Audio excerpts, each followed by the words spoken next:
Hi అండి, అందరికీ నమస్తే. నా పేరు సువర్ణ. ఈరోజు నేను పూడివాడ శ్రీ వేణుగోపాల స్వామి దేవాలయ విశేషాలు మీతో పంచుకోవటానికి మీ ముందుకు వచ్చాను. ముందుగా వాడ గ్రామము బాపట్ల జిల్లా నగరం మండలంలో ఉన్నది. ముందుగా దేవాలయ విశేషాలు తెలుసుకునే ముందు ఈ పూడివాడకి ఆ పేరు ఎలా వచ్చిందో చూద్దాం. ఒకప్పుడు ఈ ప్రాంతం అంతా సముద్రం అట. కాలక్రమేణా ఈ సముద్రము పూడ్చుకుని పోయి ఈ గ్రామము ఏర్పడినది. ఇక్కడ సముద్రం ఉన్నప్పుడు ఒక ఓడ పూడిపోయినదట. ఆ ఓడ పూడిపోయినప్పుడు పూడినవాడ క్రమంగా పూడివాడగా రూపాంతరం చెందింది. అలా ఈ గ్రామానికి పూడివాడ అనే పేరు వచ్చింది. పూడివాడ గ్రామం గురించి తపోమహిమ అనే గ్రంథంలో శ్రీ విష్ణుదాస స్వామి వారు రాసిన పూడివాడ గురించి వర్ణన విందాం. నిరతాన్నదాతలు నెలకొని నివసించు పొలుపు బంగరు మేడ పూడివాడ, సాధ్వసంబున వచ్చి శరణన్న వారికి బుడుకు మ్రాకుల నీడ పూడివాడ, దురితపయోరాసి ధరించుటకనైన పూల కూర్పులయోడ పూడివాడ, పరులకు తల ఎత్తి పరికింప వీల్గాని పుట్టు వజ్రపు గోడ పూడివాడ, ఒక మహాపురుషుని తన యుదరమందుగాంచి నిజకీర్తి వాహిని కలిత జలము విశ్వమంతటా బడునట్లు విసిరినట్టి మొలక ముత్యాల గోడ మా పూడివాడ. మనము దేవాలయ విశేషాలు తెలుసుకునే ముందు ఈ దేవాలయాన్ని స్థాపించిన మూల పురుషులు మహర్షి వెంకటదాస స్వామి గురించి కొన్ని వివరాలు తెలుసుకుందాం. వీరే మహర్షి వెంకటదాస స్వామి వారు ఈ దేవాలయాన్ని స్థాపించిన మహాపురుషులు. వీరు పరమ వైష్ణవ శిఖామణి. వెంకటదాస స్వామి వారు పరమ వైష్ణవ శిఖామణి. వీరు పుట్టుకే జన్మ కర్మచమే దివ్యం అన్నట్లు స్వామివారు వారు జన్మించిన దగ్గర నుంచే వాళ్ళ లీలలన్నీ చూపించారు. వారు జన్మించిన పెదప 21 రోజుల వరకు తల్లి యొక్క చనుబాలు తాగలేదు. ఇలాంటి వారిని శుద్ధపిండము అంటారు అని పెద్దలు చెప్తున్నారు. అంతేకాకుండా స్వామి పుట్టిన 9వ రోజు ఒక మహాసర్పం పడగ విప్పి స్వామి ముఖానికి నీడబట్టినదని పెద్దలు చెప్తున్నారు. స్వామి యొక్క 12వ సంవత్సరమున స్వామి యొక్క స్వప్నమందు శ్రీ మహావిష్ణువు ప్రత్యక్షమై నాలుక మీద బీజాక్షరాలు రాశారట. అందువల్ల వారు సహజ పండితులై సంస్కృత ఆంధ్ర భాషల యందు శతాధిక గ్రంథములు రచించారు. ఇంకా మీరు వెంకటదాస స్వామి వారి గురించి పూడివాడ విశేషాల గురించి తెలుసుకోవాలనుకుంటే వీరి 3వ కుమారులు రచించిన వీరి జీవిత చరిత్ర తపోమహిమ అనే గ్రంథంలో మీరు దాన్ని చదవగలరు. దానికి సంబంధించిన లింకు కింద డిస్క్రిప్షన్లో ఇవ్వబడుతుంది. ఏ దేవాలయానికైనా మనము ముందుగా గమనించేది స్వామివారి రాజగోపురము మరియు ధ్వజస్తంభం. మీరు ఇక్కడ స్వామివారి ధ్వజస్తంభంని చూడవచ్చు. ఇదియే స్వామివారి ధ్వజస్తంభం. భక్తులు తమ మొక్కుబళ్ళు చెల్లించుకుంటారు. ఆరోగ్యం బాగోలేని వారు ఇక్కడ చెల్లించుకుంటూ వారి అనారోగ్యము తప్పక తగ్గుతుందని ఇక్కడ భక్తుల ప్రగాఢ నమ్మకం. బ్రహ్మోత్సవాలప్పుడు ఇక్కడ ధ్వజారోహణము అవరోహణము జరుగుతుంటాయి. ఆ సమయంలో ఇక్కడ సంతానార్థుల కోసం గరుడ ప్రసాదం కూడా ఇవ్వబడుతుంది. పక్కనే మీరు గరుడ స్తంభాన్ని కూడా గమనించవచ్చు. ఈ స్వామికి నమస్కరించి గరుడ ప్రసాదాన్ని స్వీకరించిన వారు సంతానాన్ని పొందిన వారు కోకొల్లలు. ఎవరైనా సంతానాన్ని కాంక్షించినచో ఇక్కడికి వచ్చి ప్రసాదమును స్వీకరించవచ్చు. ఇదియే స్వామివారి బలిపీఠం. స్వామిని దర్శించడానికి వచ్చేవారు ముందుగా ఈ బలిపీఠానికి నమస్కరించి తర్వాత స్వామి దర్శనం చేసుకుంటారు. ఇదియే స్వామివారి నిత్య హోమం జరిగే స్థలము. ఇక్కడ ప్రతిరోజు సూర్యోదయ సూర్యాస్తమయాల్లో హోమం జరుగుతుంది. అంతేగాక బ్రహ్మోత్సవాల్లో పూర్ణాహుతి తదితర కార్యక్రమాలన్నీ ఇక్కడే జరుగుతాయి. ఈ హోమగుండానికి ఎదురుగా మీరు చూస్తున్న సీతా లక్ష్మణ హనుమత్ సమేత శ్రీ రామచంద్ర స్వామి విగ్రహాలు. ఇవి 2007లో శ్రీరామ పట్టాభిషేకం జరిగి ఇక్కడ వాయు ప్రతిష్ఠ జరుపుకున్న విగ్రహాలు. వీటిని ఇక్కడే ఎందుకు ప్రతిష్ఠించారంటే స్వామివారి 2వ కుమారులకు శ్రీ రామచంద్ర స్వామివే ఈ నిత్యహోమం జరిగేటప్పుడు ఇక్కడ వచ్చి స్వయంగా కూర్చున్నారని స్వప్నంలో గోచరించగా అందువల్ల ఈ రాముల వారిని ఇక్కడ ప్రతిష్ఠించడం జరిగింది. ఇప్పుడు మీరు చూస్తున్నది స్వామివారి ముఖమండపము. ఈ ముఖమండపము ఇంతకుముందు నిర్మించిన దెబ్బతినగా 2012లో మళ్ళీ దీనిని పునరుద్ధరించారు. ఇచ్చట మీరు ధరణిజా సౌమిత్రి సమేత శ్రీ రామచంద్ర స్వామి అవతారాలైన మత్స్య, కూర్మ, వరాహ, నారసింహ, వామన, బుద్ధ, పరశురామ, రామ, కృష్ణ, కల్కి అవతారాలను మీరు గమనించవచ్చు. భక్తులు పఠించడానికి వీలుగా ఇక్కడ హనుమాన్ చాలీసా శిలాఫలకాన్ని కూడా ఏర్పాటు చేయటం జరిగింది. తర్వాత శ్రీ రంగనాథుని చిత్రపటాన్ని కూడా మీరు గమనించవచ్చు. దేవాలయ చరిత్ర తర్వాత తరాలు తెలుసుకున్నట్టుకు వీలుగా ఈ ముఖమండపంలోనే శాసనాలను రూపొందించడం జరిగింది. ఇక్కడ మీరు అవి చూడవచ్చు. ప్రస్తుతము మనమున్నది శ్రీ వెంకటదాస స్వామి రాధమాంబ దంపతులచే ప్రతిష్ఠించబడిన శ్రీ వేణుగోపాలుని దివ్య సన్నిధి. వీరే వేణుగోపాలుని మూలమూర్తి. ఇచ్చట మీరు శ్రీ రుక్మిణీ సత్యభామ సమేత శ్రీ వేణుగోపాలుని ఉత్సవమూర్తులను మరియు చక్ర పెరుమాళ్లను విశ్వక్సేనుల వారిని మీరు ఇక్కడ సందర్శించవచ్చు.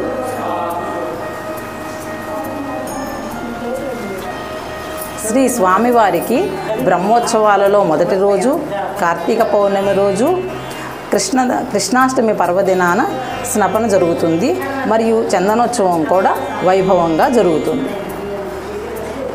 ఈ ప్రతిష్ఠ జరిగి 100 సంవత్సరాలు పూర్తయిన సందర్భంగా ఈ సంవత్సరము కుంభాభిషేకము వైభవంగా జరుపుతున్నారు.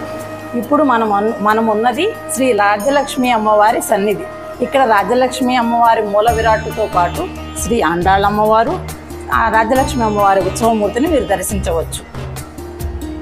ఇక్కడ రాజ్యలక్ష్మి అమ్మవారి శ్రావణ మాసంలో వారి విశేష పూజలు జరుగుతాయి మరియు దసరా నవరాత్రులు వైభవంగా జరుగుతాయి.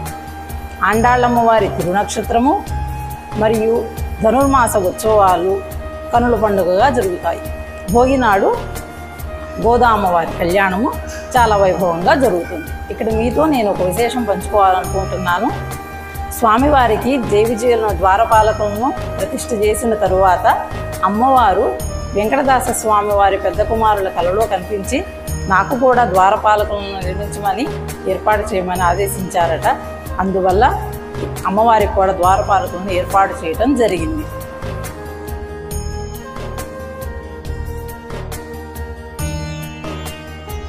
వేణుగోపాల స్వామి ఎదురుగా ప్రపన్న ఆంజనేయ స్వామిని ఉత్సవమూర్తితో సహా మీరు ఇక్కడ చూడవచ్చు. హనుమత్ జయంతి నాడు స్వామివారికి స్నపన విశేష పూజలు జరుగుతాయి. స్వామివారి ముందు మండపంలో మీరు 12 మంది ఆళ్వారులను కుముదువల్లి తాయారు సమేతంగా మీరు గమనించవచ్చు. ఇక్కడ అందువలనే ఈ మహాస్థలము దివ్యస్థలము అయినది. ఇక్కడ ఆళ్వారుల యొక్క తిరునక్షత్రాలు చాలా వైభవంగా నిర్వహిస్తారు. ఇప్పుడు మీరు ఆలయ శిఖరం పైన విమాన వేణుగోపాల స్వామిని సందర్శించవచ్చు. శ్రీ వెంకటదాస స్వామి వారు దేవాలయాన్ని నిర్మించాలని సంకల్పించినప్పుడు వారు ముందుగా శ్రీరామ దేవాలయాన్ని నిర్మించాలని సంకల్పించారు. కానీ వారి పూర్వీకులలో ఒక్కొక్కరు ఒక్కొక్క సంతానాన్ని కలిగి ఉండడం మూలాన ఆయన బహుసంతానం కోసం శ్రీ సంతాన వేణుగోపాల స్వామి దేవాలయాన్ని నిర్మించాలని సంకల్పించారంట. వారి సంకల్ప బలమో ఏమో కానీ గుడివాడలో ఒక చోట పంట కాలువ తవ్వుతుండగా ఒక వేణుగోపాల స్వామి విగ్రహము లభ్యమైనది. అది స్వామివారి వద్దకు చేరింది ఆ విగ్రహం. ఇప్పుడు మీరు చూస్తున్నది ఆ స్వామివారి విగ్రహమే. కానీ ఈ విగ్రహాన్ని తవ్వేటప్పుడు ఏ పనిముట్టు తగిలి స్వామివారి నాసిక అనగా ముక్కు దెబ్బతిన్నది. అందువల్ల ఈ స్వామిని ప్రతిష్ఠ చేయకుండా ఇక్కడ స్థాపితం చేయటం జరిగింది. ఇప్పుడు మీరు చూస్తున్నది శ్రీ వెంకటదాస స్వామివారి తపోధ్యాన మందిరం. ఇక్కడ వెంకటదాస స్వామివారు తపస్సు చేసుకునేవారు. వెంకటదాస స్వామివారు నిర్మించిన మఠము శిథిలమవ్వగా తర్వాత నూతన మఠాన్ని నిర్మించారు. స్వామివారి మఠంలో ఇప్పుడు మీరు చూస్తున్నది నమ్మాళ్ళవారు. మీరు వైష్ణవ మతం అనుసరించే ప్రతి ఒక్కరికి తెలుసు, వీరు మూల పురుషులు. వీరినే శఠారాతి అంటారు. ఇప్పుడు మీరు చూస్తున్నది శ్రీ రామానుజుల వారు, విశిష్టాద్వైత సిద్ధాంతకర్తలు. వీరి పేరు మీద గుండానే వెంకటదాస స్వామివారు భాష్యకార సమాజము అనే సంఘాన్ని స్థాపించారు. ఇప్పుడు మీరు చూస్తున్నది వెంకటదాస స్వామివారి చిత్రపటము.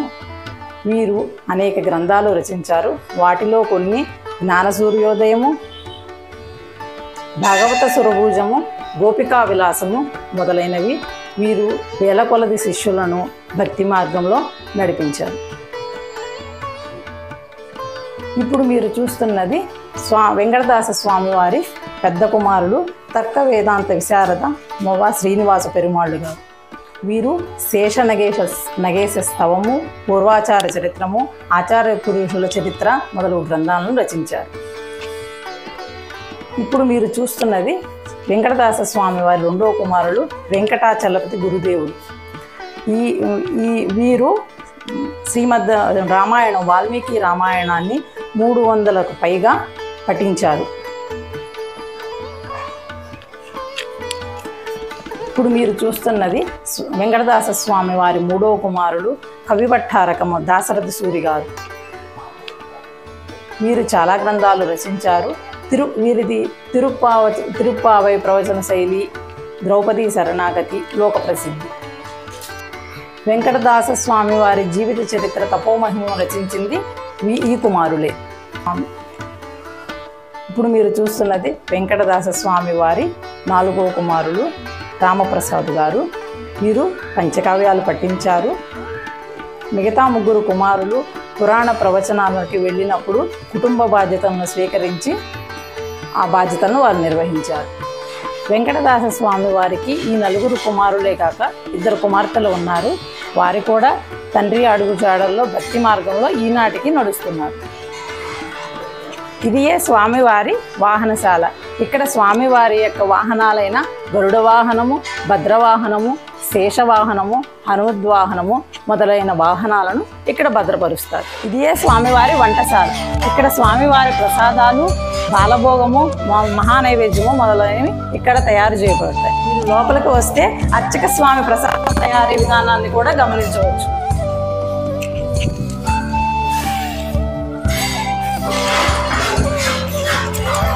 ఇదియే స్వామివారి రాజగోపురము. ఈ గోపురము 2007లో నిర్మించబడినది. ఇదియే మీరు చూస్తున్నది ఇప్పుడు స్వామివారి కళ్యాణ మండపం. ఇక్కడ ఈ వేదిక మీద బ్రహ్మోత్సవాల్లో స్వామివారి యొక్క సహస్ర కలశాభిషేకము, కౌతుకోత్సవము, తోమాల సేవ, కళ్యాణోత్సవము, వసంతోత్సవము మొదలైన కార్యక్రమాలు చాలా వైభవంగా జరుగుతాయి. స్వామివారి కార్యక్రమాలందరూ భక్తులందరూ వీక్షించడానికి వీలుగా ఇక్కడ సకల సౌకర్యాలు ఏర్పాటు చేయబడ్డాయి. ఇదే స్వామివారి రథశాల. రథస్థం కేశవం దృష్ట్వా మహాపాతకనాశనః. రథారూఢుడైన స్వామిని దర్శిస్తే మహాపాతకాలు నశిస్తాయి. బ్రహ్మోత్సవాలలో రథోత్సవం నాడు స్వామి రుక్మిణీ సత్యభామ సమేతంగా ఈ రథంలో వేంచేసి పూడివాడ పురవీధులలో కనుల పండుగగా ఊరేగింపు జరుగుతుంది. ప్రస్తుతం మీరు చూస్తున్నది శ్రీ భాష్యకార ఆశ్రమము. దూర ప్రాంతాల నుండి బ్రహ్మోత్సవాలను తిలకించడానికి వచ్చే భక్తుల సౌకర్యార్థము ఈ ఆశ్రమము నిర్మింపబడినది. 3 వంతుల నిర్మాణము పూర్తయినది. ఇంకా కొంత నిర్మాణము మిగిలే ఉన్నది. ఇక్కడ మీరు గమనిస్తే శ్రీ రామానుజుల వారి విగ్రహాన్ని ఇక్కడ స్థాపితం చేయడం జరిగింది. భక్తుల సౌకర్యార్థం విశాలమైన హాలు, వారు విశ్రాంతి తీసుకున్నట్టుకు గదులు నిర్మించడం జరిగింది.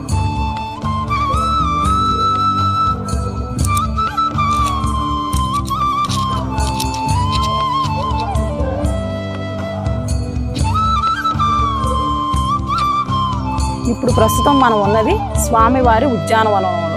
ఇచ్చట ప్రతి సంవత్సరము బ్రహ్మోత్సవాల్లో ఆఖరి రోజు స్వామివారి కళ్యాణోత్సవము వైభవంగా జరుగుతున్నది. వెంకటదాస స్వామి 1947 నుండి వేణుగోపాల స్వామి వారి బ్రహ్మోత్సవాలు నిర్వహించటం మొదలుపెట్టారు. ఈ బ్రహ్మోత్సవాలు ప్రతి సంవత్సరము వైశాఖ శుద్ధ దశమి నుండి ఈ 5 రోజుల పాటు పాంచరాత్ర ఆగమం ప్రకారం జరుగుతాయి. వెంకటదాస స్వామి చేతుల మీదుగా 9 బ్రహ్మోత్సవాలు జరిగినాయి. ప్రస్తుతము 78వ వార్షిక బ్రహ్మోత్సవాలు ఇటీవలనే పూర్తయినాయి. వేణుగోపాల స్వామి వారి ప్రతిష్ఠ జరిగి 100 సంవత్సరములు అయిన సందర్భముగా మహాకుంభాభిషేకము ఈ బ్రహ్మోత్సవాలలో అత్యంత వైభవంగా నిర్వహింపబడినది. మిగిలిన 77వ బ్రహ్మోత్సవాలలోని విశేష కార్యక్రమాలను ఇచ్చట ప్రస్తావిస్తున్నాను, వినగలరు. 1984లో కోటి హవన మహావిష్ణు యాగమును, 1987లో 108 కళ్యాణములు, 1994లో ఆళ్వారుల దివ్య ప్రతిష్ట, 1997లో స్వర్ణోత్సవములలో కోటి కుసుమ పూజా మహోత్సవములు, 2007లో రాజగోపుర నిర్మాణము గావింపబడెను. 2009లో శ్రీరామ సామ్రాజ్య పట్టాభిషేకము వికృతినామ, 2010 సంవత్సరంలో శ్రీ రాజ్యలక్ష్మి అమ్మవారి కోటి కుంకుమార్చన లక్ష్మీ హవనము, 2012లో అనగా 65వ బ్రహ్మోత్సవములలో ముఖమండప పునఃనిర్మాణము పుష్పయాగము వైభవంగా జరుపబడెను. 2015వ సంవత్సరంలో శ్రీ రాజ్యలక్ష్మి అమ్మవారి ఉత్సవ విగ్రహ ప్రతిష్ట జరుపబడెను. 2016లో ద్వారత్రయ గోపుర నిర్మాణము జరిగెను. దుర్ముఖినామ సంవత్సరమందు పవిత్రోత్సవములు 70వ బ్రహ్మోత్సవములలో ద్వారకానాథ బలభద్ర సుభద్రా సహిత జగన్నాథ విగ్రహాలు, శ్రీ కుముదవల్లి తాయారు విగ్రహము, గరుడ స్తంభ ప్రారంభము జరిగెను. 71వ బ్రహ్మోత్సవములలో 108 యజ్ఞకుండములతో శ్రీ మహావిష్ణు యాగము, 2019లో కోటి విష్ణు సహస్రనామ పూజ తులసితో జరిగెను. 2022లో 75వ బ్రహ్మోత్సవములలో దమనోత్సవ అంతర్గత సుదర్శన యాగము జరిగెను. అదే సంవత్సరము కార్తీక మాసమందు 20/11/2022న భోగోత్సవము అత్యంత వైభవముగా జరుపబడెను. 2023న పల్లవోత్సవము, 2024లో 77వ బ్రహ్మోత్సవంలో గీతాయజ్ఞము శ్రీ వెంకటదాస స్వామి వారి పౌత్రుల దౌహిత్రుల ఆధ్వర్యమున నిర్వహింపబడెను. శ్రీ విష్ణుదాస స్వామి కృష్ణనామము అనే కీర్తనలో చెప్పినట్లు, పులుపుగా నెల కూడివాడలో వెలసియున్నది కృష్ణనామము, నిలచి కొలిచెడి వారలకు రత్నాల నిధి ఈ నామము. మా పూడివాడలో వెలసియున్న సంతాన వేణుగోపాలుడు భక్త సులభుడు, నిలచి కొలిచెడి వారలకు ఆయన రత్నాల నిధియే. వానిని సేవించి తరించెదము. సర్వే జన సుఖినో భవంతు. స్వస్తి.